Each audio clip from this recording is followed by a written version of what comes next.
Hello, everyone. Lou Lombardi here, a.k.a. Loudini, with another Loudini Rock and Roll Circus podcast. You can go to LoudiniRockandRollCircus.com to keep up with all the different interviews we've been doing in music podcasts. Right now, we're putting out about 2 interviews a week. We will be resuming the full-on music podcast featuring a brand new co-host. So I don't want to say too much about that just yet, but you're going to be really excited when you find out about it. I'd like to thank my sponsor, Positively Pittsburgh Live Magazine, pplmag.com. It's Pittsburgh's first internet radio, TV network, online community magazine and business directory. You sign up there, and then you get all kind of great videos and podcasts like this one that you can listen to every week. There's great articles. You can get coupons and find different businesses. If you are so inclined, you may start your own magazine page and be featured every week. And the pplmag.com gets about 1 million visitors every month, so it's definitely a great place you want to be if you have something to promote. The band we have with us today is they're calling in from South Carolina. This is a band called Dead 27. The first time they ever started writing together, they came up with a batch of songs that perfectly embodied the Charleston-based band's powerful blend of rock and soul. Sprung from an all-night songwriting session on the coast of South Carolina, several of those songs made it onto their debut EP, Chase Your Devils Down. So we've got the band on the line here. We don't have everybody, but we've got, because it's a relatively large outfit, but we've got Wallace, Will, and Daniel. Guys, welcome to Loudini Rock and Roll Circus. Thank you, Lou. Appreciate it. Thank you. No problem. Okay, cool. Let's just get an overview of how the band got started. So we'll start with that. Then we'll talk about individual influences and stuff like that. You want to start? You want to start, Wallace, since you're the first one who called in? Yeah, that's no problem. The band really, we'd say that it sort of got together. A friend of ours throws a birthday party at our local venue, the Charleston Poorhouse. He has one, of course, every year. I think he's in about his 8th year doing it. And one of the early ones, he was looking for something to sort of fill a headline spot. And Will and I went to college together. Our bass player, Oliver, and I had played in some other projects. And Daniel and I had played in some other projects. And we just kind of put the band together for a one-off and just really thought that the lineup worked. And, I guess from there we've sort of built it into what we have today. You want to chime in there, Will? Yeah, absolutely. So yeah, that's definitely pretty much the quick version, and so that included every member, I guess, except for Trey, and so Trey and I were friends up here, in Greenville, and so like I'm from Greenville originally, and so is Trey, and so I knew him up here, and so the guys. I was like, hey, Trey, so got these guys down here in Charleston, and we want to put this thing together. And I told the rest of the guys, I got this guy, Trey. He's a pretty good singer. And so that's kind of how he got brought into it. But yeah, like Wallace said, he and I went to school together, and everybody kind of knew someone in the band. He knew, and I'd known Oliver too from the college years. Through Wallace, and then, like Wallace had known Daniel, and then I knew Trey. So everybody, more or less was friends, or at least close friends with someone else in the band. So that's kind of how we initially met, and we, like Wallace said, when we first played, it was just a lot of fun, and it was pretty organic, and everybody was like, kind of looked around and was like, man, that was fun, and that kind of worked. So that just kind of sparked the creative juices, and from that point on, we just kind of kept diving into it and made it a thing. And we kind of all knew immediately, like that we wanted to maybe do something with it. And all of us had played. We were very active musicians, played with other bands at the time, and doing lots of different stuff. But we kind of knew that when that happened, we're like, yeah, this is this feels good. This feels right. So the magic mix. Do you want to add anything to that, Daniel? Or well, yeah. I mean, yeah, I had played with Wallace in another project and knew Oliver too from another one. But whenever Trey got up there and on our set list, I think my first gig with them was actually like a wedding gig, and that we threw together. Yeah, and I remember the set list had everything from Tower of Power to Alabama to James Brown, and I'm like, who is this guy that's singing all this stuff? I mean, Alabama, Dixieland Delight, and then we had, it was just a weird eclectic mix of tunes, and then come to find out, when he started singing, I was like, all right, we got to do something with this. Now you guys obviously, I mean, it's very obvious listening to you and looking at your YouTube videos that you guys, just like Daniel described, have played a lot of other people's music. You're very well. I mean, it takes kind of like understanding and taking apart other people's songs sometimes to really kind of put together, in an intelligent way, put together your own music. And it sort of shows bands that have done that and bands that haven't. Do you guys still? Now I know you're focused on your own original music, but do you still mix it up with some clever remakes? Oh yeah, all the time. Sorry, this is Wallace. That's part of the fun of getting to do this is sort of rearranging, different covers so that they sort of have different feels. Or I don't know, you might take a major song and put it in a minor key. Just anything to kind of try and get something a little different out of it than what you have every other time you've heard it. That's one of the fun things about doing a improv-based band with a bunch of good players who can actually play. What is the let's talk a little bit more about the actual sound of the band. Daniel, tell us a little bit about some of the music you love and were influenced by. Well, when I'm heavily influenced by. I would say Led Zeppelin was a big influence when I was growing up. John Bonham on drums just kind of was it for me. And then I was into Mitch Mitchell with Jimi Hendrix and the Allman Brothers, the dual drumming of the Allman Brothers. And going back to the backgrounds of those drummers, kind of got me into more of the jazz stuff. So I started looking into Tony Williams and Elvin Jones. So, I started getting into a bunch of different styles, and I would think that really influences the band sound in the end as well. I mean, it just kind of has this eclectic mix. It all comes together in a way. Will and Wallace, with the two guitars there, I mean, do you and the Southern thing? I mean, do you guys kind of feel like maybe you're like a Southern rock fan influenced by the Allman Brothers? Are you channeling any of that? This is Wallace. Yes and no. Okay. Without a doubt, we're definitely influenced by the Allman Brothers. All the great two-guitar bands, though. Thin Lizzy's a great two-guitar band. The Eagles are a great dual-guitar band.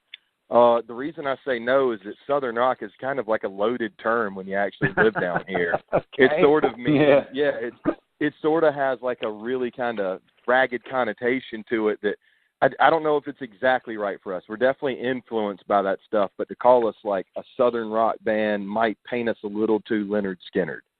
Gotcha. Yeah. But Skinner, you're not. That's for sure. Definitely not Leonard Skinner. Doesn't sound like that at all. Guys, go ahead, Will. You want to chime in? Okay, yeah, this is Will. I was going to say I totally agree with that. And, we do have a lot of fun. Typically, like Wallace will do a lot of lead stuff, and I kind of like to be the rhythm guy and stuff like that. And we kind of like trade off with some stuff. So we do get that dueling guitar thing. But like Wallace said, it's just it's a little different. We have a lot of fun with it, and absolutely all of that stuff influences. But yeah, it's weird around here. Like Wallace said, this is just kind of redoing what he was saying. But yeah, if you say at least around South Carolina, if you say you're a Southern rock band, people are going to want their Skinner. Yeah, they really think you mean it. They think you mean Southern rock. It's real specific. No Freebird here. Well, I think the thing that and somebody said it in your sort of trailer that you guys made, where you all talk about the video that you made, that with Trey's kind of soulful, literally like soul influenced singing, with the sort of rock kind of sound, that's really kind of what describes, I think, Dead 27's, I think that's a good kind of description, is this sort of like rocky soul kind of band with this great sort of soul, very almost smooth kind of soul singer. Would you guys agree? I think that's how. Yeah, I think that's great. Yeah. Yep. That's the idea. That's what makes it different. Yeah, for sure. Yeah, that's what. Yeah, and it's definitely not Leonard Skinner. Speaking of what it sounds like, we're talking about what it sounds like. Let's let everybody have a taste of what it actually sounds like. So people aren't listening. It's going like, what? What kind of crazy band is this? This is a song called "Don't Want to Live My Life Without You." We'll come back and talk about it. We're going to go ahead and play it for you guys right now. Dead 27's "Don't Want to Live My Life Without You" on the Loudini Rock and Roll Circus. Okay, "Don't Want to Live My Life Without You." Now, how does the songwriting work? Did Trey write the lyrics, or how does that work? Yeah. Well, that go song for a while. actually. Yeah, this is Wallace. That song actually came from that first writing session that I think I heard you refer to earlier. Okay. Yeah, that was that might have been the first song that we put together. And from what I remember, I think Trey, he had the lyrics for it. He actually had the words for a bridge. He had the verse, chorus. He actually had the chords and the lyrics for the verses and the chorus. I think we might have filled it out by giving him the actual chords to the bridge. But pretty much that tune is one that he had together and was just sort of sitting on. He might have written it a few years back, for all I know. Okay. Yeah. But yeah, that one. That's right. Well, Trey had kind of had that. This is Will again. Trey had kind of had that thing, or at least an idea of what he wanted to do with it. And when we got together, it was one that he kind of put out there, and everyone kind of put their little flair on it, and kind of doing it. But yeah, that's definitely one that he had a little more together already. But yeah, he did the lyrics and stuff, I think he would describe it. He's not here to say it himself. He would describe it as far as the lyrical content and stuff. It's about kind of straightforward about kind of seeing somebody and seeing somebody, having the courage to get up, and get over that and go talk to them. Actually make something happen. So, you guys have an EP on. You're working on a full-length album? I don't know how current my notes are here. You have an EP out. You're doing a full-length album, or is the full-length album done too? No, we haven't released it yet. The tracking is finished, and we're getting the final mixes back right about now. So we'll probably release it right around early fall or so. Okay. Yeah. So the Chase the Devil Down is the EP that is out now, and the people can now Chase the Devil Down. Now, did you guys, is it self-produced? Did you work with somebody, or tell us about it? I think you did work. You were going to This is Will. It was self-produced. We got together in a studio at our home base in Charleston, and we had an engineer and stuff like that to help us through the process. But as far as production and stuff, we kind of just went in there and laid the tracks down. It was a fairly organic process and quick process in the sense that we didn't have a lot of time or money to do a lot of production stuff. We were like, hey, we got these songs, we need to get them recorded, and we booked the studio time, and we went in there and laid them down, more or less. You guys have all been around. You guys have played music enough. You've been in enough studios that kind of have your way around the recording studio. So that does most bands nowadays, because of all the doing it themselves stuff. Are able to kind of like bang something out, pretty efficiently. But your new record, you are working with the producer. Is that correct? Oh yeah, that's right. Well, This tell is me Daniel. about. Yeah, go ahead, Daniel. Tell us about the working with the producer and the new record. Well, we're working with Ben Oman. He's from the band Galactic. We got with him. Our manager is friends with Ryan Montblow that he produced. Ben Oman produced his album. And just kind of said, man, I think this would be a great fit if you're looking for a producer for your next album. And we did a Skype session with Ben and pretty much immediately knew that was our guy. And he wanted us to come to New Orleans to record, and why not go to New Orleans? So we played. We did this touring thing up and down the East Coast, and put all the money back into it to raise the money to record.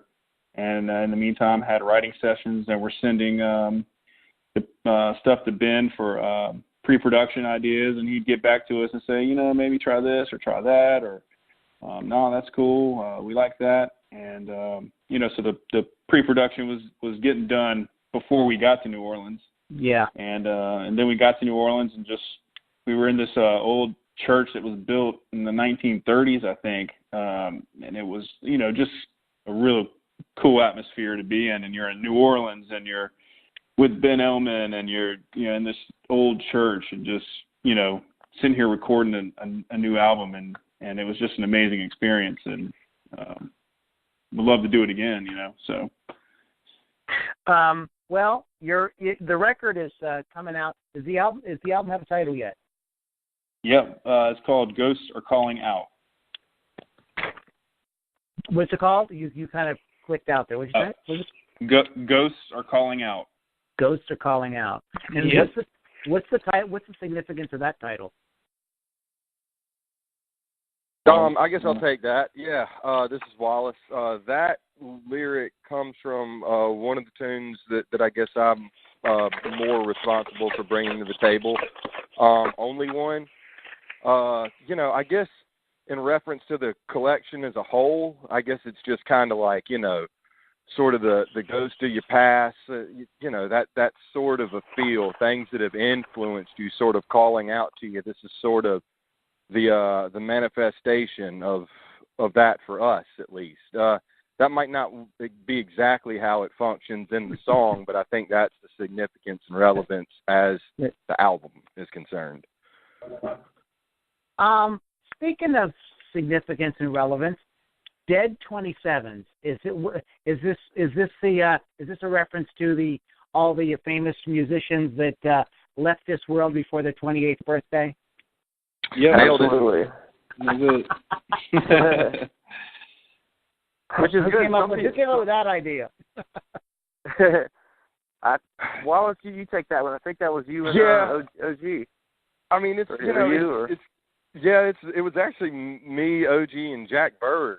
We were kind of looking to put a little project together, and that venue I mentioned earlier, the Charleston Poorhouse, we were going to do a show there where we just played music from that group of artists who passed at 27. And we got the billing together and everything, but for some reason or another, we had to pull the plug on the show.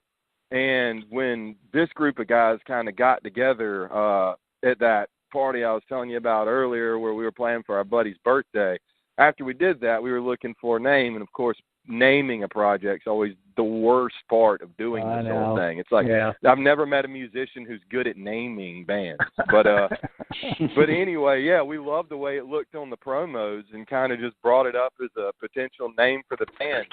It just seemed to make sense. We were all we were of course influenced by musicians in that club, and it's cool. It just seemed to really, really fit what we were doing, and we just kind of ran with it. Let's shift gears here as we're getting ready to wrap up. Tell us about Will. Why don't you take this one? Tell us about, describe to the audience the Dead 27's live experience. What do you hope to have people experience at a Dead 27 show? Well, first of all, we hope they're all music lovers and like to come have a good time and go on a little bit of a ride. Okay. But with our music, we come out there and we try to put on a pretty sharp show. We try to kind of take the audience, I would hope, on a little bit of a journey through stuff. Everything we kind of come out there and give it our all on the show, and even to the point to where that if there's a mistake here or there, well, whatever, we're just going to come out here and blaze through it and try to make something special and do a couple things off the cuff. In a sense of jamming and stuff, we're definitely not a jam band, but like neither was Zeppelin, for example. And then like they jammed, they did stuff. We're not going to come out and take you on a 45-minute psychedelic, jam like, some other jam bands, which that stuff's awesome. We love a lot of that stuff. It's got its place, but this particular band doesn't do that. But we will do some improv. We will try some stuff, and you'll definitely get some songs too that are, are going to be just more suited for, hey, here's the song. This is it. Here's a little bit more of a raw version. But, I'd say live maybe is kind of a mixture of polished and unpolished stuff. You're not going to get everything you get on the album, but you might get a little something extra special that's not on the album, and vice versa. I don't know. We just, I think, try to try different things and keep the energy up and keep it a very up and down moving show. But yeah, I mean, if the other guys want to add something, I'm sure they can add a lot to that. That's just kind of off the top of my head what I'm thinking right now. Wallace, Daniel, either one of you guys want to jump in on that? Daniel, go ahead, buddy, if you got anything. Yeah, I mean, I'll definitely just second what Will said. I mean, we like to, I like as the drummer, I like to push the guys and see, we're going to bring it down and let's keep it there, and then when the time's right, and we all are clicking, we all got our own clicking on all cylinders. I'll push the band and we'll push each other and we play off each other, and there's definitely songs that have that, and we really, the connecting with the audience is a huge part of what I personally like to, feel when I'm playing on stage, and that's a goal that I have, is just to make sure we're connecting with the audience, and one night could differ from another based on that. Maybe we might keep one of the tunes more chill. We might have one, a little bit more rocking. Just kind of depending on the atmosphere that we're in as well. So you vary it up a little bit, but not necessarily in the sense that you're doing long solos. It might be dynamics. It could be just sort of more subtle type things. I'll take that. Yeah. This is Wallace. We'll do some longer solos too. With a couple of guitar players in the band and playing off of each other and doing some harmonized lines, because we will improvise some harmonized lines, and that's always cool, and that can kind of add a new dynamic that, you might not see that often. But I really think Daniel nailed it. The live experience is more about just the energy in a room night to night, and I kind of think that's, if there's anything in the live experience that just makes it so special, it's that willingness to try something new, that willingness to cater to the night and not just sort of go through the motions based on what everybody's decided is safe and what works in the vacuum of a practice room. And that's definitely what we try to do, is just really pay attention to the audience and give them a genuine experience night to night. Yeah, this is Will. I'll second all that 100%. I like, what Will said about a genuine experience. But anyway, that's all I got. Yeah, I thought that was a great comment, Wallace. I think that's what, like, a lot of bands, if they're not, should be striving for, is to give people a genuine experience that night. And then tomorrow night, the room's different crowd. You may feel things in a different way, and those people get something a little bit different. That's why people should just follow you around. Yeah, exactly. Well, what's genuine is supposed to change. That's what makes it genuine. Yeah, of course. So what is the next 6 to 12 months look like for you guys? The record's going to come out in the fall, and then what? You guys are playing probably constantly. Huh? You probably have a gig today. Yeah, we're all over the place. This is Wallace. Yeah, I mean, we're just we're going to be going out, kind of trying to really drive support for the release of the album. And then, of course, once we release it, the push is going to be even harder. So just playing shows, meeting people, getting out there, and just kind of perfecting the craft. Any now, when you guys tour, are you like touring nationwide? Are you sort of more like in the South, and you're going to Europe? What is it? What do you typically do? We're definitely still more regional. Our area is more or less New Orleans up towards New York, that sort of area. I mean, it's a good chunk of space for us right now. We're not opposed to going further, but that's definitely our bread and butter and where we've had a lot of fun in the past. Here's the point where anybody can jump in and you guys can just sort of plug whatever you want to plug. You want to talk about your website, you want to say whatever, hit it.